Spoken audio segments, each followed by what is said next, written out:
सुने, अगर मैं आपको बोलूं कि एक चीज ऐसी है जो जिंदा भी नहीं है सही तरीके से, फिर भी वो आपको मार सकती है, क्या आप यकीन करेंगे?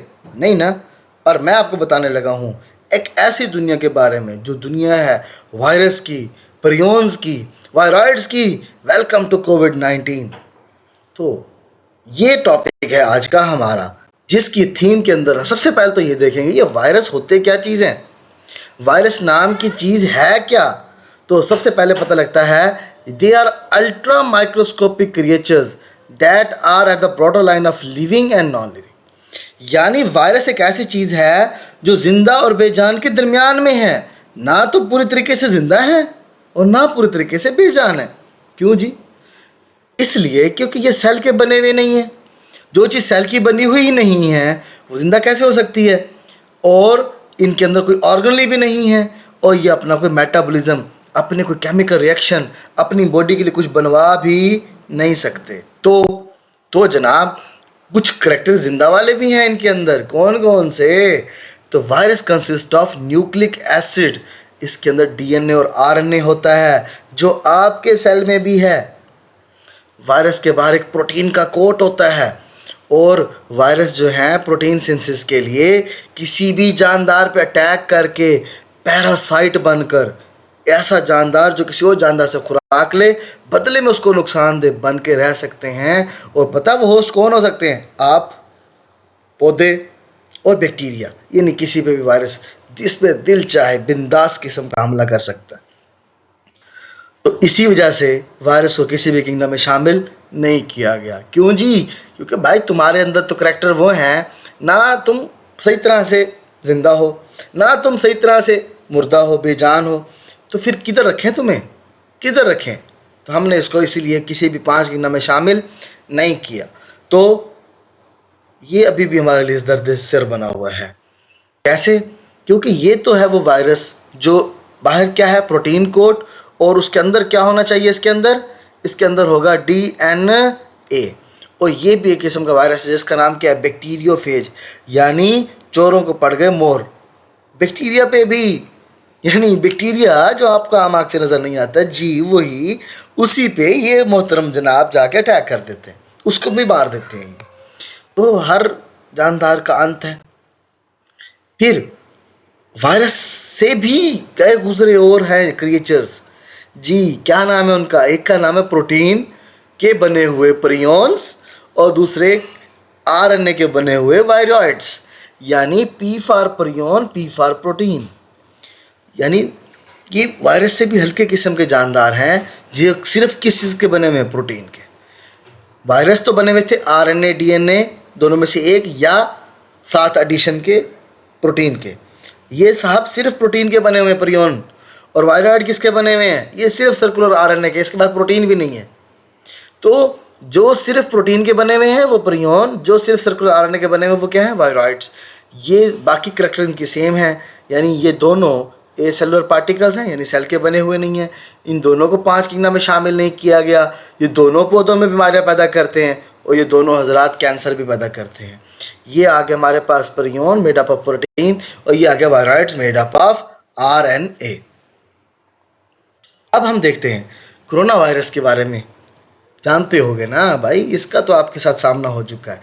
ये तो नहीं कह सकते हमें नहीं पता इसके बारे में। कोरोना वायरस एक वायरस ही नहीं है, बल्कि ये लेट 2019 में एक आने वाला वो पेंडेमिक था जिसने हम सब की ज़िंदगी को बदल के रख दिया। और जैसे हमारे पास टच वाली टेक्नोलॉजी थी, mobile, touch screen, touch laptop, touch घड़ियाँ, वैसे टच बीमारी। तो कोरोना वायरस आइडेंटिफाई किया गया था लेट 2019 में वुहान और चाइना के अंदर, यानी चाइना के सिटी वुहान में।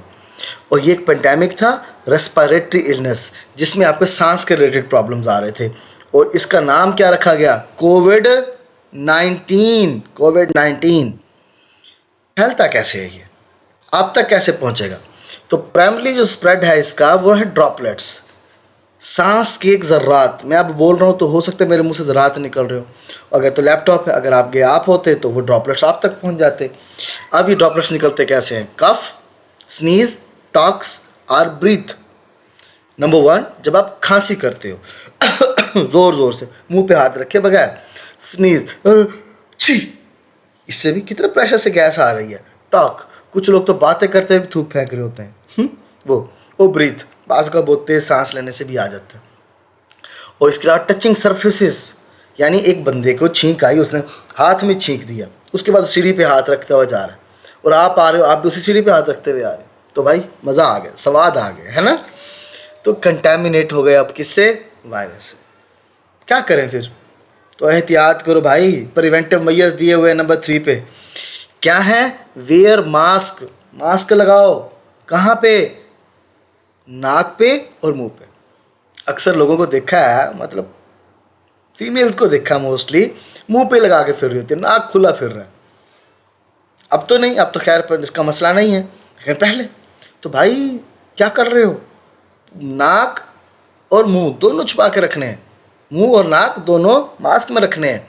और ये अगर आप मास्क पहनेंगे तो ये बीमारी आप तक भी नहीं पहुंचेगी और आपसे आगे किसी तक भी नहीं पहुंचेगी। ओके, पता कैसे लगेगा हमें को कोविड-19 हो रहा है? कुछ सिम्टम्स होने चाहिए ना इसके। Yes, fever, shortness of breath, सांस, छोटे छोटे सांस यानी तेज तेज सांस आएंगे, फटीग, थकावट, बॉडी एक, जिसमें दर्द, लॉस ऑफ टेस्ट और स्मेल, आपको कुछ पता नहीं चलेगा कि क्या पक रहा घर में आज, सोर थ्रोट, गले में भी दर्द, खराश, सूजा हुआ, कफ, खांसी, हेडेक, सर में दर्द, और बाज़ औक़ात इतना सीवियर प्रॉब्लम हो जाता है कि आप अंडरलाइन कंडीशन, मतलब ऊपर भी जा सकते हैं परदादी को मिलने। तो सिम्टम्स को एक बार फिर से देख लेते हैं कि बड़े इंपॉर्टेंट है ना ये भाई, बच के रहना चाहिए ना हमें। तो फीवर चिल्स के साथ हो सकता है, कफ आए तो आपने ऐसे रखना है, शॉर्टनेस ऑफ ब्रेथ, सांस लेने में प्रॉब्लम, फटीग, थकावट, मसल्स और बॉडी एक, जिस्म में दर्द, गोश्त में दर्द, हेडेक, सर में दर्द, न्यू लॉस ऑफ टेस्ट और स्मेल, पता नहीं लगेगा क्या चल रहा है, खिचड़ी क्या पक रही घर में, सोर थ्रोट, गले में खराश, कंजेशन और निरोध, नाक बह रहा है, टिश्यू यूज कर रहे हैं आप, एंड नोजिया, उल्टी आ रही है आपको, है ये सब कुछ चलेगा भाई। रोक कैसे सकते हो भाई? सबसे पहली बात सफाई। भाई क्या चाहिए? सफाई। तो हाइजीन बड़ी जरूरी है, और हाइजीन अपने आप को क्लीन रखने में होता है। और बीइंग अ मुस्लिम तो आपको पता ही है हाइजीन कितनी जरूरी है, आधा ईमान है भाई आपका, साफ सुथरा रहना, गलीज बन के ना फिरा करें। और इस दौरान आपने क्या करना है? वॉशिंग हैंड्स फ्रीक्वेंटली, अच्छे से जो है वो आपने हाथ धोने, अच्छे से मतलब हाथ का कोई एरिया जो है वो ऐसा ना हो जो रह गया हो, अच्छे से साबुन से आपने हाथ धोने हैं। Wash hand frequently with soap for at least 20 second, ऐसा नहीं कि जल्दी से धो के आ गए, अच्छे से धोने। यूज हैंड सैनिटाइजर, वो लगाएं जिसमें क्या हो 60% अल्कोहल, ताकि जरासीम ना फैलें। और एक काम और करा तो लिया आपने, लेकिन अगर किसी को अल्लाह ना करे फिर से होता है, क्या करवाए वो? वैक्सीनेशन। कोविड-19 की वैक्सीनेशन लकली मौजूद है, आप सब ने कराई है, नहीं मरे। कहा जाता था 2 साल बाद सारे धड़म धड़म धड़म गिरेंगे, और भाई कुछ नहीं हुआ। तो लगवाएं वैक्सीन और सिवियरिटी ऑफ डिजीज से जान छुड़वाएं। तो पूरी दुनिया में फैलने वाला ये वायरस, क्या सोचते हैं आप? बस दुनिया में यही वायरस, प्रियोन्स, बैक्टीरिया, वायरॉइड्स, यही होंगे?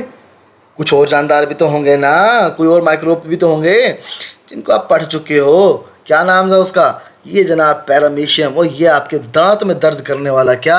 अमीबा। और ये आपको डायसेंट्री पेचिस मोशन भी करवा देता है, डायरिया भी करवा सकता है। ये फ्लैजेल इसका इलाज है, पता है ना, दांत में दर्द हो या मोशन लगे हो तो फ्लैजेल इसका इलाज है। इसके अलावा किसी और को जानते हो आप? किसी और माइक्रोब को जानते हो तो इसका नाम जरा कमेंट सेक्शन में लिखो ना। और थैंक यू, आपने लेक्चर को गौर से सुना। मज़ीद अपडेट्स के लिए, मज़ीद इम्प्रूवमेंट्स के लिए, कुछ आपको अच्छा लगे आप ऐड करा सकते हैं, सजेशन दे सकते हैं। मिलते हैं नेक्स्ट लेक्चर में, तब तक के लिए अल्लाह हाफिज़। Thank you so much.